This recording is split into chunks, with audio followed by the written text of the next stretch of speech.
अनुभवहरू र मेरो सङ्गीत क्षेत्रबाट गर्ने साथीभाइहरू शुभचिन्तक सम्पूर्णमा हार्दिक अभिवादन गर्न चाहन्छु।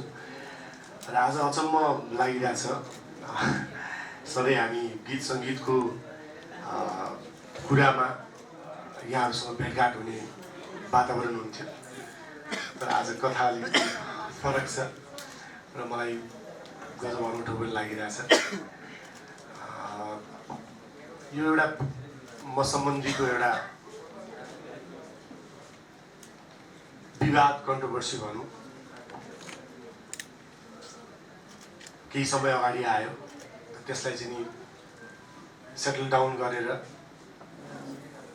फेरि अगाडि बढिरहेको क्रममा फेरि एकचोटि अचानक कुनै दिन आफूलाई चाहिँ कुनै सूचनै नभइकन त्यस्तो कुरा आउँदाखेरि म आफै छक्क परे जसँग भएँ। र त्यसपछि यो कुरा बुझ्दै जाँदाखेरि यसमा म मात्र नभएर कति धेरै मान्छेहरू यसबाट भिक्टिम हुनुहुन्छ। सहकारीका कथाहरू त हामीले सुनेका छौँ, कति सहकारी बन्द भएर कतिका पैसाहरू चाहिँ त्यहाँ डुबेका छन्। र उहाँले लाली गुराँसका जो चाहिँ सिइओ जो हुनुहुन्छ सुरेन्द्र भण्डारी, उहाँले मलाई चाहिँ जुन आरोप लाउनु भएको थियो, मिडियाबाजी गर्यो भन्ने खालको सूचना थियो। मैले मिडियाबाजी गर्ने भए म त्यही बेलामै म आएर मिडियामा बोलिसक्थेँ। मैले अहिलेसम्म कुनै पनि भिडियो स्टेटमेन्ट अहिलेसम्म यो लाली गुराँसको बारेमा दिएको छैन। मैले पहिलोचोटि मैले बोलेको आवाज थियो अनलाइन खबर पत्रिकामा जुन यो सूचना छापिएपछि। र त्यसपछि यति धेरै भिक्टिमहरू भएपछि यो त एउटा लडाइँ जस्तो लाग्न थाल्यो मलाई। यो लडाइँमा त भनिहालेँ उहाँको जताततै प्रभाव हुने। जब म जस्तो मान्छेको भोइस त ल्याउन गाह्रो छ भने अरू मान्छेको हालत के होला भनेर अल्टिमेटली म पनि मिडियामा आएँ। मलाई लाग्छ म मेरा विषयमा आएका कति त्यस्ता विवादहरू छन् जसमा म खास त्यो विवादको हकदार छैन। तर अब हिजो आज कुनै त्यसको लागि भनौँ न अथेन्टिक पाउनु जरुरी छैन, आइरहेकै हुन्छ। अरू कुराहरू म अरू कुनै कार्यक्रमहरूलाई यहाँ सेयर गर्छु। अहिले यसकै विषयमा म जान चाहन्छु। मैले 2066 सालतिर म लाली गुराँस सहकारी संस्थामा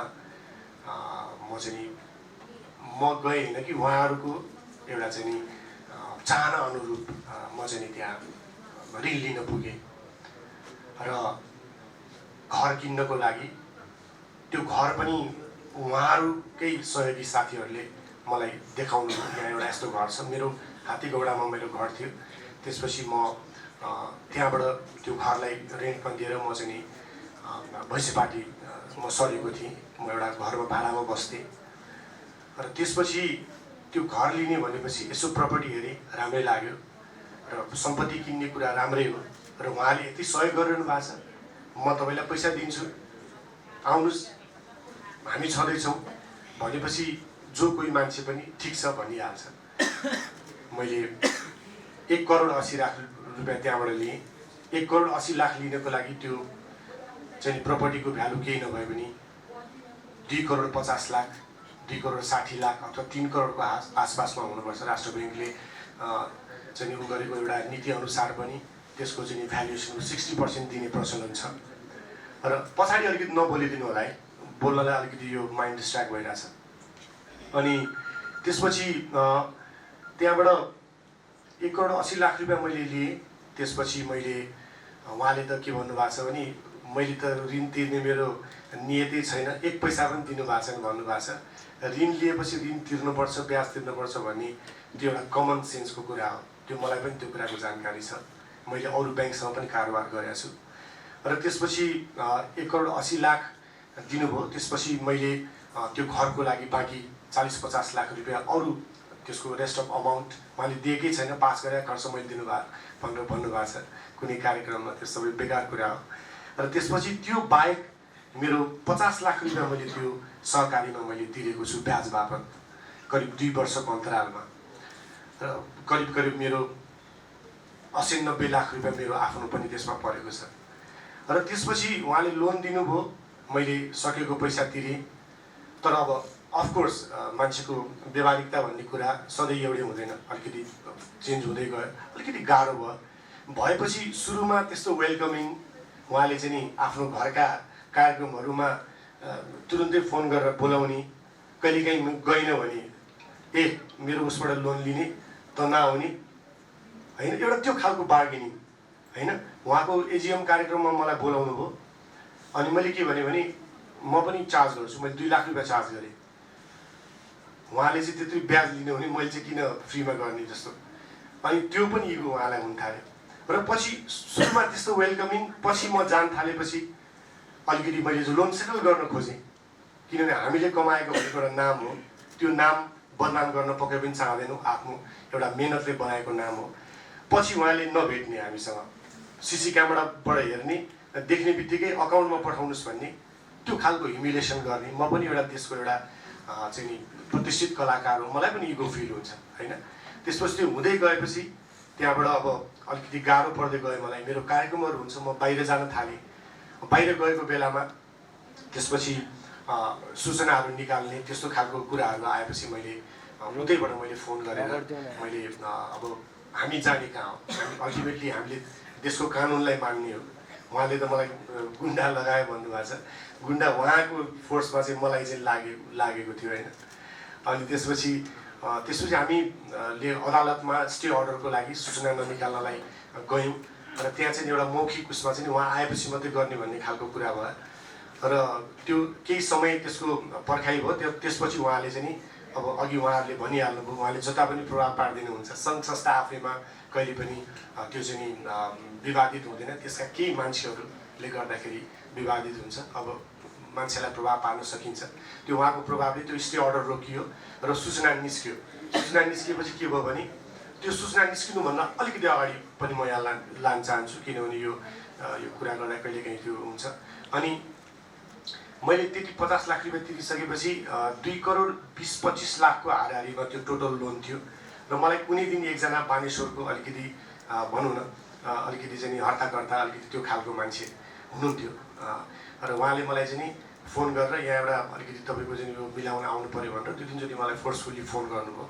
गरेपछि म गएँ त्यो संस्थामा गएर, अनि भनेपछि यहाँ हाम्रो राष्ट्र ब्याङ्कको चेक आउँछ, तपाईँको लोनको ब्याज अलिकति बढी भइसकेको छ, अनि तपाईँलाई चाहिँ हामी यो ब्याज मिलान गर्नको लागि 56-57 लाख यति केही अमाउन्टको लोन थियो, यो तपाईँलाई दिन्छौँ हामी, तपाईँले चाहिँ ब्याज त्यसको सेटल गर्नुहोस् भनेर उहाँले हामीलाई भन्नुभयो। त्यो बिचमा चाहिँ नि अब ताकेता गर्ने, यो गर्ने, मेरो घरमा मेरो सानो छोरी रानी, यहाँहरूले पनि चिन्नुहुन्छ, मेरो वाइफ, यति ताकेतालाई जाने, म बाहिर भएको बेलामा उनीहरू त हेरेस भएर बिचरा उसबाट पर्दाबाट चियार हेर्थ्यो, अनि त्यसपछि मलाई फोन गर्थ्यो, अनि त्यसपछि अनि मैले त्यो हेरेसमेन्टहरू मैले फिल गरेको थिएँ। अनि त्यहाँ गएपछि मैले के ठाने भने अब मसँग विकल्प पनि त्यहाँ कुनै पनि भएन, अब पैसा तिर्न सकिरहेको छैन, अब उनीहरूले चाहिँ यो गर भनेपछि त मैले त त्यहाँ त ठिक छ मलाई फेभर गरेको होला भन्ने एकछिन मैले महसुस गरेँ। र त्यसपछि त्यो कागज मलाई साइन गराएर त्यहीँको त्यहीँ त्यो एउटा जुन चाहिँ विथड्र स्लिप लिएर, अनि त्यो 56 लाख रुपियाँ मेरो खासमा मेरो नाममा लोन थिएन, त्यहाँ मेरो वाइफको नाममा हो। अनि मलाई लोन दिएर त्यो लोन चाहिँ नि उहाँले आफ्नो स्टेटमेन्टमा पनि भन्नुभएको छ, त्यो लोन चाहिँ नि मैले त्यहीँ ब्याज तिरिदिइहालेँ। त्यो 1 करोड 80 लाखको जुन रेस्ट अफ ब्याज 56 लाख त्यहाँ तिरेपछि, अनि फेरि उहाँले गर्न अब म त्यस्तो अप्ठ्यारोमा परिसकेको छु भन्ने थाहा पाएपछि त्यसलाई त सेटल गर्नुपर्ने। त्योभन्दा अगाडि फेरि मैले 1 करोड 80 लाख रुपियाँमा एकजना बल्ल मेरो त दिनचर्या त्यो बेलामा के थियो भने बिहान उठेर रियाज गर्ने होइन कि घर किन्ने मान्छे खोज्ने। म धेरै ठाउँमा गएँ, त्यो प्रपर्टी पनि राम्रै थियो, तर अलिकति थोरै बाटो अप्ठ्यारो, त्यसले गर्दाखेरि त्यो प्रपर्टी गाह्रो भइरहेको थियो। अनि त्यसपछि ती अप्ठ्यारोहरू भइसकेपछि त उहाँहरूले त्यत्रो पैसा मैले तिरिसकेपछि त त्यसलाई सेटल गर्नु 1 करोड 80 लाख दिएर मैले 2 करोडमा लोन सेटल गरौँ, 2 करोड 20-25 लाख रुपियाँ जति थियो, त्यो कुनै एउटा अस्वाभाविक थिएन दिल। तर उहाँहरूले मान्नु भएन। उहाँले भने जस्तै उहाँले ब्याज मिना गर्ने भनेको चाहिँ नि त्यही 2-4 हजार रुपियाँ, जबकि आफ्नो मान्छेलाई चाहिँ उहाँले आफ्नो परेको मान्छेलाई सबै ब्याज मिना गरिदिने होइन। मेरो लागि चाहिँ नि फलानुले फोन गर्यो भने म एउटा प्रतिष्ठित कलाकार हो, मेरो बाहिर आएपछि उहाँले मलाई सोध्नुभयो भनेपछि उहाँले के छ उहाँको अलिकति हेरिदिनुहोस्, मैले त लोन तिर्दिनँ भनेर त उहाँलाई भन्न पनि लागेको थिइनँ होला होइन। मलाई पनि थाहा छ त्यो कुरा लिप्स तिर्नुपर्छ। त्यसपछि तर अनि पछि त्यो भएपछि मैले के सोचेँ भने मलाई फेभर हो भनेर मैले त्यो गरेर त्यहाँ तिरेँ, जुन बेलामा उहाँले सेटल गरिदिनु पर्थ्यो। म त्यो सेटल गर्ने बेला उहाँले मान्नु भएन र त्यसपछि 2 करोड त्यो 20-25 लाखको हाराहारीमा भएको बेलामा त्यो भएपछि अनि 56 लाख रुपियाँ मेरो नाममा कागज गराइयो र त्यसमै ब्याज तिरेँ। र पछि त त्यो अब त्यो बेलामा नै मैले अब खासमा त्यो यस्तो सिचुएसनमा थिएँ कि कहिलेकाहीँ मान्छे त्यो सिचुएसनमा हुँदाखेरि मान्छे जे पनि मलाई लाग्छ त्यो रिलिफ हो भन्ने भएर मान्छे रेडी हुन्छ। अनि त्यसपछि त्यो अब फेरि उहाँहरूको इन्टेन्सन नै रहेछ त्यो मलाई थाहा भएन। अनि फेरि बढ्दै गयो र करिब 2 करोड भनौँ न 2 करोड 30-35 लाख भएपछि त्यो चाहिँ लिलामी गरियो। पछि म पनि त्यो बेलामा बाहिरै थिएँ। त्यो बेलामा चाहिँ लिलामी गरिएपछि अब उहाँहरूले दिनुभएको चाहिँ 1 करोड 80 लाख छ। त्यो 1 करोड 80 लाख दिनलाई त्यसको भ्यालुएसन त्यो प्रपर्टीको भ्यालु झन् माथि हुनुपर्छ। 66 सालमा लिएको लोन 70 सालमा लिलामी गर्दाखेरि त्यसको चाहिँ प्रपर्टी भ्यालु बढ्छ कि घट्छ, त्यो स्वाभाविक कुरा हो।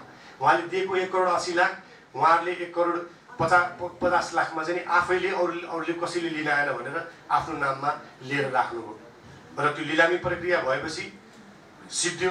अब मेरो आफ्नो प्रपर्टी नै गइसकेपछि मैले मिडियामा गएर के हुन्छ नगरे के हुन्छ र मेरो लाइफको मैले के सम्झेँ भने एउटा मेरो गलत डिसिजन थियो त्यो। म कुनै हिसाबले त्यहाँ पुगेँ र मेरो नियति थियो मैले भोग्नुपर्ने त्यो भोगेँ भन्ने मलाई लाग्यो र मैले कहिले पनि मिडियामा आउन चाहिनँ। यद्यपि म त्यहाँनिर आउँदैछु जुन बेलामा अस्ति कान्तिपुरमा मेरो चाहिँ त्यो निकालियो त्यसपछि मात्रै म बाहिर आएर उहाँहरूसँग पनि मेरो त्यसपछि सम्पर्क भयो र त्यसपछि त्यहाँबाट त्यो भएपछि सिद्धियो। अनि उहाँले के गर्नुभयो भने त्यो 56 लाख रुपियाँ जुन मैले त्यसैको लागि त्यही सम्बन्धित लिएको लोन जहाँ मैले ब्याज तिरेँ त्यो मेरो नाममा लोन निकालेर अनि त्यसपछि त्यो लिलामी 1 करोड 50 लाख बाहेकको 67 लाख मेरो वाइफको नाममा भएकोले मलाई ताकेदा गर्न थाल्नुभयो। ताकेदा पनि अफिसको स्टाफ भन्दा पनि अलिकति भुस्तिग्रे मान्छेहरू आउने घरमा अनि त्यसपछि त्यो गर्न खोजेँ। तर यद्यपि हामी कलाकार भएको नाताले उहाँहरूले पनि त्यस्तो दुर्व्यवहार गर्नु भएन र मैले के भने मैले तिर्न त्यो घर जहाँ मेरो छोरी खेलेको थियो, जहाँ मेरो त्यति मिठा सम्झनाहरू छन्, त्यो घर मैले नसकेर लिलामी भयो भने मसँग के पैसा छ र म दिउँ तपाईँलाई, कुन आधारमा दिउँ? जब घरै लिइसक्नुभयो भनेपछि त्यहाँबाट त्यो समय बित्दै गयो र 1-1.5 वर्ष बितिसकेपछि त्यो प्रक्रिया चालु भइरहेपछि मैले अल्टिमेटली हामी जाने एउटा सम्मानित अदालतमा हो। मैले अदालत गएर वरिष्ठ अधिवक्ता शम्भु थापाज्यूको चाहिँ उहाँले गर्नुभएको उसमा चाहिँ करिब 2070 सालमा लिलामी भएको थियो। 72 सालमा चाहिँ 2 वर्षपछि हामीले हर हिसाब मिलाइदिने चाहिँ गऱ्यौँ र गरेपछि उहाँहरूलाई पहिला मौखिक रूपमा एउटा मिलाउने कुराहरू भयो, त्यसमा पनि उहाँहरू एग्री हुनु भएन र अल्टिमेटली त्यो मुद्दामा गएपछि जुन चाहिँ हियरिङको मुद्दाको दिनमा चाहिँ अब हामी एउटा बाटीको रूपमा हामीले मुद्दा दिएपछि प्रतिवादीबाट त्यो कति पैसा लिनुपर्ने छ भन्ने कुरा उहाँहरूले आएर राख्नुपर्ने प्रावधान छ। तर त्यो जुन दिनको हियरिङमा उहाँले राख्नु पर्थ्यो उहाँहरू आउनु नै भएन। उहाँले त्यो चाहिँ कति पैसा लिनुहुन्छ के भन्ने उनी राख्न नआएपछि अदालतले के गर्यो भने तपाईँले जुन कुरामा चाहिँ तपाईँले चाहिँ उ गरेर तपाईँले त्यो हर हिसाब र यो उसको चाहिँ लागि तपाईँले भन्नुभएको छ, प्रतिवादी लाली गुराँस आएर तपाईँको चाहिँ म चाहिँ यति पैसा लिनुपर्छ भनेर तपाईँलाई माग दावा नै नआएको अवस्था छ। हक दावा नै नआएको अवस्थामा यो उसको कुनै औचित्य देखिँदैन। त्यसले गर्दाखेरि यो चाहिँ यहीँ सिद्धिन्छ। कुनै बेलामा आयो भने त्यो बेलामा निरूपण हुनेछ भनेर 35 दिनको चाहिँ पुनरावेदनको समय हुन्छ जुन हामीले मुद्दा दिएपछि विपक्षलाई चित्त बुझेन भने उहाँले जानुपर्ने हुन्छ। यो बिचमा उहाँले कुनै पनि मुद्दा मामिला गर्नुभएको थिएन हामीप्रति र त्यसपछि त्यही कथा सिद्धियो 2070 सालमा। त्यसपछि 4 वर्ष बितेर गयो किनभने अर्को एउटा प्रमुख पाटो के रहेछ भने जुन चाहिँ सहकारीहरू बैंकको सहकारीको आफ्नो नियम ऐन कानुन हुँदैन। सहकारीको ऐनमा चाहिँ लिलामी भएको घर जग्गाबाट जुन कुरा चाहिँ रेस्ट अफ अमाउन्ट जुन रहन्छ त्यो चाहिँ 1 वर्षभित्र यो 2048 सालको ऐन दफा 27 कि कतिमा छ यहाँले हेर्न सक्नुहुन्छ। त्यसमा चाहिँ त्यो लिलामी भएको बाँकी रकम 1 वर्षभित्र चाहिँ कुनै पनि आफ्नो नाममा भएको अरू जायज जथाबाट चाहिँ क्लेम गरेर उठाउन मिल्ने अथवा बढीमा भयो भने चाहिँ उहाँहरूले उल्टै फिर्ता दिनुपर्ने लिलामी गरेर त्यस्तो सिस्टम रहेछ। उहाँले त लोन बढी दिनु भएको छ, आफूले कममा सकार गरेर लिनु भएको छ, त्यहाँ नै त्यसको नियत देखिन्छ।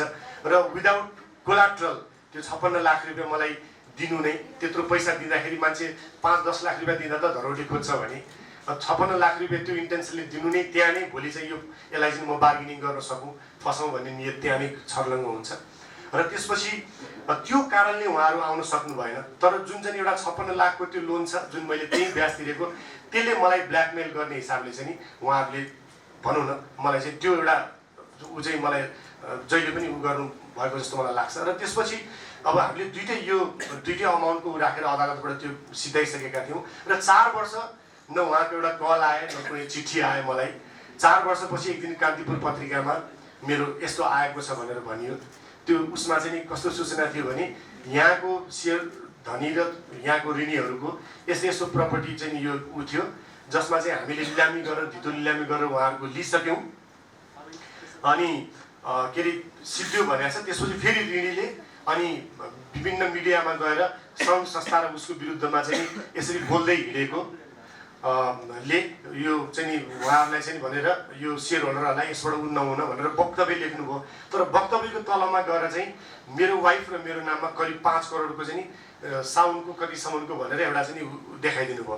त्यहाँ पैसा माग्न आएको नोटिस पनि छैन, त्यसमा पैसा तिर्न आऊ भन्ने पनि छैन। अनि तल चाहिँ नि देखाइएको छ भनेपछि त्यो एउटा ब्ल्याकमेलिङ बाहेक केही पनि हुन सक्दैन र कानुन विपरीत छ त्यो। किनभने उहाँहरूले जाने भनेको हामी जाने भनेको केही पनि ऊ खोज्न जाने भनेको न्यायालयमा हो। मैले घर दिइसकेँ, सबै दिइसकेँ, मसँग छैन पैसा, मैले कुनै दिनुपर्ने दायित्व छैन भनेर म अदालत गएँ र अदालतले चाहिँ उहाँहरूको हकदाबी नै नआएको केसमा यो केसको कुनै ऊ छैन भनेर क्लोज गरेपछि मैले कहाँ के चाहिँ तिर्ने हो र उहाँहरूले गएर त्यो चिजको नाममा यसरी। किनभने अब यहाँ त कति भिक्टिम रहेछ, 300 जना बढी त भिक्टिम रहेछ, को मिडियामा आउनु चाहेको चाहेन। मैले अघि नै भनिहालेँ म जस्तो मान्छे त यसबाट हुन्छ भने अरूको चाहिँ भोइस कसरी आउला होइन। र उहाँको प्रभाव हरेक कुनै टेलिभिजनमा चाहिँ तपाईँको चाहिँ नि प्रोमो बज्छ, यो उसको चर्ती के अरे यो यसको चाहिँ नि एउटा पर्दाफास्ट हुँदैछ, आज कार्यक्रममा हेर्नु होला भनिन्छ, कार्यक्रम चाहिँ आउँदैन। इन्टरभ्यू लिइन्छ पीडितको, तर इन्टरभ्यू कसको आउँछ? जो पीडकको उसको इन्टरभ्यू आउँछ, उसले भन्छ उहाँले यति तिर्नुपर्ने छ। त्यहाँ पीडितहरूको इन्टरभ्यू आउनु पर्दैन होइन। त्यो आयो जनताको के अरे उसमा पनि त्यो कार्यक्रम आएपछि मैले ऋषिजीलाई पनि मैले भनेँ तपाईँले यसरी गर्नुभएको थियो। त्यसपछि तपाईँले पीडितको आवाज सुन्ने कि तपाईँले चाहिँ भनेपछि उहाँले त्यस्तो के होइन, हामीबाट अलिकति गल्ती कमी कमजोरी भयो, हामी अब पीडितहरूको लिन्छौँ, तपाईँको पक्षमा न्याय हुन्छ भन्नु उहाँले मलाई फोन पनि गर्नुभएको छ। हिजो उहाँलाई त्यो हेरेपछि मलाई चित्त नबुझेर मैले फोन गरेको थिएँ, उहाँले त्यो उठ्नु भएको छ। र कुनै टेलिभिजनमा बजिसकेको कार्यक्रमको लिङ्क मलाई हाम्रो यसको चाहिँ भनौँ न सम्पूर्ण ऊ चाहिँ हाम्रो दियो उसको चाहिँ हाम्रो उहाँले चाहिँ त्यसको श्रृङ्खलाबद्ध उहाँको चाहिँ त्यो विथ एभिडेन्स त्यो राख्नु भएको छ। यहाँहरूले कुनै पनि हामीले बोलेको कुराहरूमा तपाईँहरूलाई चाहिँ यतिकै बोलेको भन्ने लाग्छ भने त्यो एभिडेन्स दियो उसबाट यहाँहरूले चाहिँ हेर्न सक्नुहुन्छ, त्यसमा विथ एभिडेन्स छ।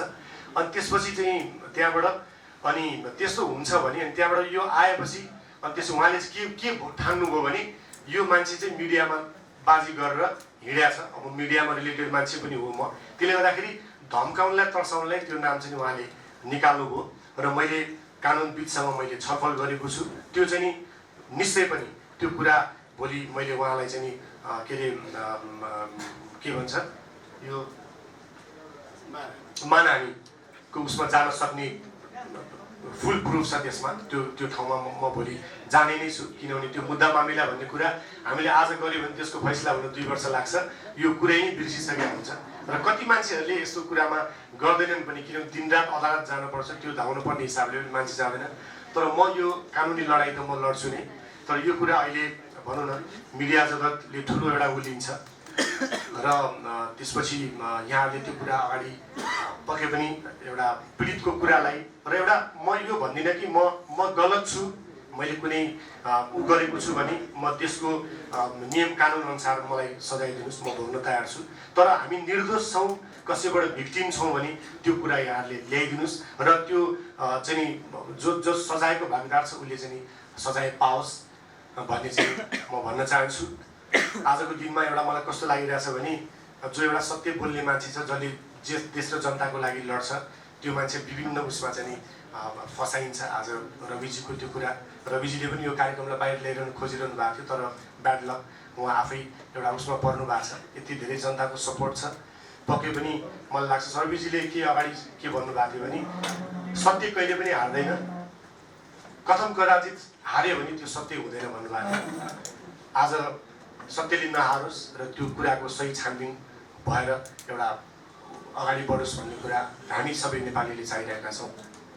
र आज म पनि त्यही भन्छु कि यो उसमा चाहिँ नि भनौँ न यसरी चाहिँ बार्गेनिङ गरेर यो कुराहरू बाहिर ल्याइएको छ र जनता चाहिँ श्रोता दर्शकमा चाहिँ एउटा चाहिँ भ्रम होइन, रामकृष्ण ढकालले त साँच्चीकै लोन लिएर यस्तो गरेर नतिर्या हो कि यो मान्छे भाग्दै। उहाँले एउटा आफ्नो स्टेटमेन्टमा अन्तर्वार्तामा के भन्नुभयो भने रामकृष्णजीलाई 4 वर्षपछि एउटा पनि सम्पर्क छैन।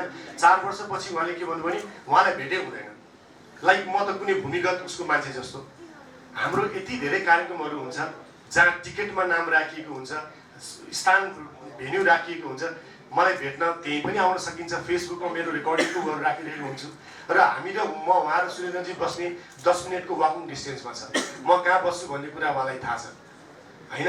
र उहाँले आएर चाहिँ के भन्नुहुन्छ नि मसँग भेटै हुँदैन, उहाँलाई चाहिँ खोज्दै सकेनौँ भन्ने खालको कुरा चाहिँ उहाँले त्यस्तो चाहिँ हास्यास्पद कुरा गर्नुहुन्छ होइन।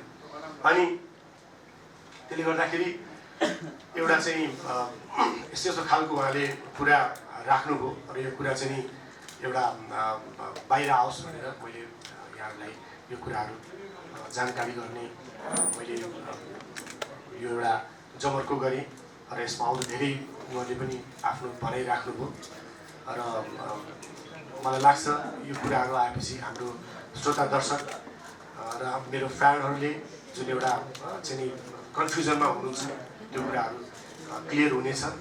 र अब अहिले त धेरै एउटा उसको माहौल छ, हाम्रो सम्पूर्ण उहाँहरूले पनि यो एउटा गलत चिजलाई चाहिँ एउटा आफ्नो आवाज उठाएर त्यो चिजलाई चाहिँ एउटा उसले चाहिँ सजाय पाओस् र एउटा निर्दोष चाहिँ त्यसबाट उन्मुक्ति उसले पाओस् भन्ने कुरा आओस् भन्ने म कामना गर्न चाहन्छु। केही कुरा यहाँलाई चाहिँ यसमा चाहिँ भनौँ न बुझ्न मन लागेको छ भने यहाँले राख्नुहोला, हामी त्यसको जवाब दिन तयार छौँ। एउटा कुरा हामीले नबुझेको कुरा चाहिँ जस्तो अदालतबाट तपाईँले क्लिन चिट पाएको होइन, सबै चिज फैसला भइसकेको, तर पनि फेरि उहाँले नाम जोडिराख्नु भएको छ नि। हजुर, यो कुरो बुझिरहेको छैनौँ कि हामीले, केही न केही चाहिँ छ होला कि भित्र। मैले सबै कुरा छर्लङ्गै मैले राखेको छु। के भने मैले भनि नै हालेँ, मैले अघि भने तपाईँको उहाँको चाहिँ यस्तो उ छ कि उहाँले मलाई पनि लाग्छ त्यो उहाँ त अदालतभन्दा माथिको मान्छे हो कि जस्तो लाग्छ मलाई। जे पनि गरिदिनुहुन्छ उहाँले, अदालतले उहाँ कोही मुद्दा लडिरहेछ भने त्यो मुद्दा लड्ने पिरियडमा सूचना निकाल्न नपाउने कानुनी व्यवस्था छ, उहाँले निकालिदिनुहुन्छ। कसले भन्ने उहाँलाई? भनेपछि अब सुरेन्द्र भण्डारीको विपक्षमा तपाईँ के गर्नुहुन्छ त? रविजीले कार्यक्रम ल्याउनु खोज्नु भएको थियो, उहाँको त्यो त्यस्तो चाहिँ दुर्घटना भयो, उहाँले न्याय पाएर आउनु होला, यो कुराहरू बाहिर आउला भोलि। तर अब म त के भनौँ, कानुनको हिसाबले मैले आफै अदालत गरेर मैले चाहिँ उ गरेँ हो, कामले तिर्दैन भनेको छ। तर अब पक्कै पनि उहाँले चाहिँ यो मान्छेको रामकृष्ण ढकाललाई त हामीले चाहिँ यसरी निकाल्यौँ भने तिमीहरूको अरूको के हुन्छ भनेर एउटा चाहिँ हाम्रो नेपाली उखान छ, छोरी कुटेर बुहारी तर्साउने भनेर, त्यो अरूको आवाज पनि नआओस् भनेर सायद। र उहाँले कार्यक्रमहरू डिलिट गर्दै जानु, मलाई चाहिँ उहाँले चाहिँ गुन्डा लगाए अथवा यसरी फोन आयो भन्नुभएको छ। जसले समाचार लेखिरहनु भएको छ, जसले चाहिँ त्यो कार्यक्रम डिलिट हुनु होइन, भिक्टिमको साथ उहाँको कुराहरू आउनुले नै त्यो छर्लङ्ग पार्छ कि उहाँले कति उ गर्नुभएको छ।